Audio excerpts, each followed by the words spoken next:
My family are from Rafah, and I've been in touch with them from time to time. When Mr. Netanyahu is saying that we are going to attack Rafah and evacuate the people, I don't know, how many people, how many thousand will be massacred by Netanyahu. There are 1.5 million of those people are living now crowded in Rafah. So if the Israeli bombardment started, maybe 20,000, 30,000 of people would be killed. Until now, about 31,000 Palestinians were massacred by the Israeli warplanes. So how many people will be killed in Rafah? I'm surprised.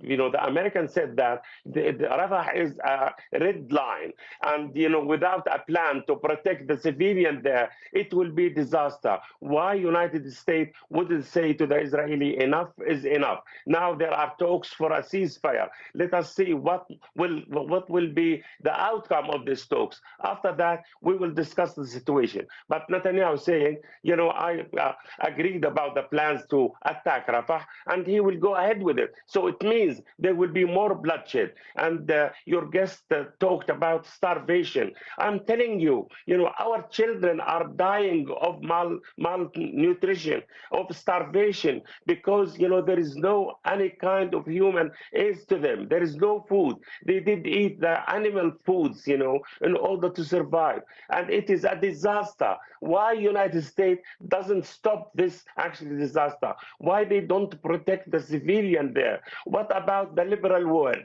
What about the human values? What about the freedom of people? Why we cannot live in peace in our territories? Why the Israeli are bombing us? It is not a war between Israel and Hamas. It is a war between Israel and the Palestinian people, the civilian people. Until now, Hamas men are still, maybe a quarter of them were killed, but the civilian are massacred. It is genocide in Gaza now, and I lost more than 40 people of my family in Gaza because of the Israeli bombardment. And if they invade Rafah, if they attack Rafah, I'm sure this number will be doubled, maybe tripled.